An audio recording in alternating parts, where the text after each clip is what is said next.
খ্রিস্টপূর্ব চতুর্থ শতকে গ্রিক বীর আলেকজান্ডার ভারতবর্ষ আক্রমণ করেছিলেন। আলেকজান্ডার ছিলেন মেসিডনের রাজা ফিলিপের পুত্র। রাজা মেসিডনের রাজা ফিলিপ তার পুত্রের জন্য একজন বিখ্যাত শিক্ষককে নিয়োগ করেছিলেন। তার নাম হলো এরিস্টটল, যিনি একজন বিখ্যাত দার্শনিক ছিলেন।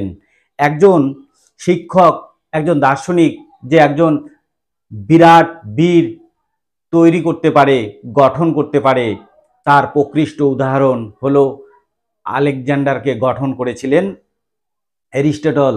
বাল্যকালের শিক্ষক ছিলেন এরিস্টটল। এই আলেকজান্ডারের উপর এরিস্টটলের গভীর প্রভাব পড়েছিল। গ্রিক বীর আলেকজান্ডার 327 খ্রিস্টপূর্বাব্দে সিন্ধু নদ অতিক্রম করে ভারতবর্ষে প্রবেশ করেছিলেন। 326 খ্রিস্টাব্দে তক্ষশিলা রাজা অম্ভি প্রচুর উপঢৌকন সহ আলেকজান্ডারকে সহযোগিতা করেন। তিনি 657টি হাতি দিয়েছিলেন ও 300টি ষাঁড় আলেকজান্ডারকে দিয়েছিলেন। এভাবে আলেকজান্ডারের আত্মবিশ্বাস অনেক বেড়ে যায়। ডক্টর রমেশচন্দ্র মজুমদারের মতে এটি ছিল দেশদ্রোহীরা ভারতবর্ষের বুকে দেশদ্রোহিতার প্রথম প্রকৃষ্ট উদাহরণ। কারণ তক্ষশিলা রাজার অম্ভির আলেকজান্ডারের বিরোধিতা করার উচিত ছিল, কারণ গ্রিক বীর আলেকজান্ডার ছিলেন একজন বিদেশি শাসক। তক্ষশিলার রাজা অম্ভির পাশাপাশি সঞ্জয়, অশ্বজিৎ, শশীগুপ্ত আলেকজান্ডারকে সাহায্য করেছিলেন আর বাধা দিয়েছিলেন আলেকজান্ডারকে, পুরু বাধা দিয়েছিলেন।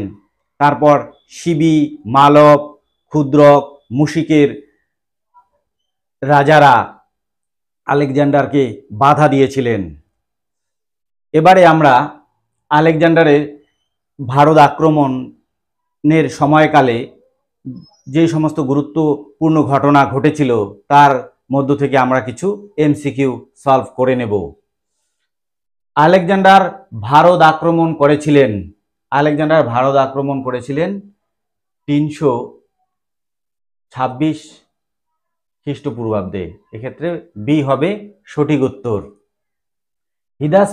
হিদাসপিসের যুদ্ধ, এই যুদ্ধের আর একটা নাম রয়েছে ঝেলামের যুদ্ধ। 326 খ্রিস্টপূর্বাব্দে হয়েছিল। কোন নদীর তীরে হয়েছিল? গঙ্গা, সিন্ধু, ঝেলম, যমুনা। যেহেতু এই যুদ্ধের আর একটি নাম ঝেলমের যুদ্ধ, এই যুদ্ধ ঝেলম নদীর তীরে হয়েছিল। আলেকজান্ডার ভারতে কত মাস অবস্থান করেছিলেন? এক্ষেত্রে সঠিক উত্তর হবে 19 মাস। মতান্তরে 29 মাসও হয় বলে অনেকে মনে করেন। আলেকজান্ডার মারা গিয়েছিলেন, আলেকজান্ডার কত খ্রিস্টপূর্বাব্দে মারা গিয়েছিলেন?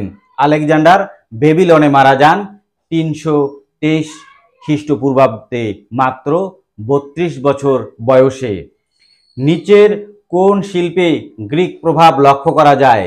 এ মথুরা, বি গান্ধার, সি পাল, ডি চোল। এক্ষেত্রে সঠিক উত্তর হবে গান্ধার, কারণ গান্ধার শিল্প গ্রিক, রোমান ও ভারতীয় তিনটি শিল্পের সংমিশ্রণে গঠিত হয়েছিল। আপনারা যারা আমার ভিডিও দেখছেন, আপনাদের যাদের ভিডিওগুলো পছন্দ হবে লাইক করবেন, কমেন্ট করবেন, শেয়ার করে দিবেন আর সাবস্ক্রাইব করে দেবেন। ধন্যবাদ।